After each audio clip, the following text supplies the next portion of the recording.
প্রিয় অষ্টম শ্রেণীর ছাত্রছাত্রীরা যারা 2025 সালে প্রথম পর্যায়ক্রমে মূল্যায়ন পরীক্ষা দেবে, সেই প্রথম পর্যায়ক্রমে মূল্যায়নে ভূগোল বিষয়ে যে তোমাদের সিলেবাসটি আছে, পৃথিবীর অন্দরমহল, অস্থির পৃথিবী, শিলা এবং ভারতের প্রতিবেশী দেশসমূহ এবং তাদের মধ্যে সম্পর্ক, এখান থেকে আমি 2 নম্বর, 3 নম্বর এবং 5 নম্বরে কিছু সাজেশন বা গুরুত্বপূর্ণ প্রশ্ন আমি তোমাদেরকে দিচ্ছি। তোমরা প্রশ্নগুলি মন দিয়ে দেখো। তোমাদের 2 নম্বরের যে সাজেশনটি বা ইম্পর্টেন্ট প্রশ্নগুলি আমি দিচ্ছি, তোমরা মন দিয়ে শোনো। 2 নম্বরে প্রথম প্রশ্ন থাকবে, মানে রিক্টার স্কেল কি, আ আ পা হো হো কি বা কাকে বলে, বিযুক্তি রেখা বলিতে কি বোঝো, নবীন ও প্রাচীন ভঙ্গিল পর্বত কাকে বলে, জীবাশ্ম কি, ভূমিকম্পের পূর্বাভাস বলিতে কি বোঝো, তারপরে শ্রীলঙ্কাকে দারুচিনির দ্বীপ বলে কেন, ক্যারেজ প্রথা কি।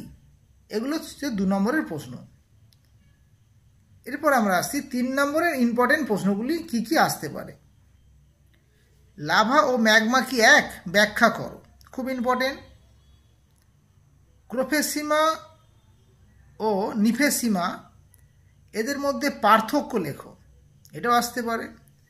অভিসারী পাত এবং প্রতিসারী পাত সীমানার মধ্যে পার্থক্য লেখো, এটাও ইম্পর্টেন্ট। প্রশান্ত মহাসাগরের আগ্নেয় মেঘলা বলিতে কি বোঝো, এটাও ইম্পর্টেন্ট। আর ভারতকে উপমহাদেশ বলা হয় কেন, এটাও ইম্পর্টেন্ট।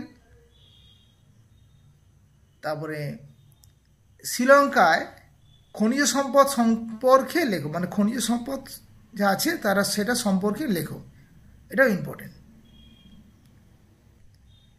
এরপর আসছি 5 নম্বর প্রশ্নে। 5 নম্বর প্রশ্নে যেগুলো ইম্পর্টেন্ট তোমাদের এই প্রথম পর্যায়ক্রমে মূল্যায়নে বা ফার্স্ট ইউনিট টেস্টে, সেটা হচ্ছে যে পৃথিবীর কেন্দ্রমণ্ডলের গঠন চিত্রসহ ব্যাখ্যা করো, আগ্নেয় শিলা পাললিক শিলার পার্থক্য লেখো বা এদের উৎপত্তি বৈশিষ্ট্য আলোচনা করো, এটাও খুব ইম্পর্টেন্ট। আর বাংলাদেশের কৃষিভিত্তিক যে শিল্প বা বাংলাদেশের কৃষি এবং কৃষিভিত্তিক শিল্প, এটা সম্পর্কে লেখো এবং ভঙ্গিল পর্বতের উৎপত্তি, এটা সম্পর্কে লেখো।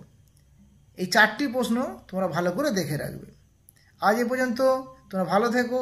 পরের ভিডিওগুলি পাওয়ার জন্য তোমরা আমার এই CRD জিওগ্রাফি ক্লাস চ্যানেলটিকে সাবস্ক্রাইব করে নেবে। ভালো থেকো, সুস্থ থেকো।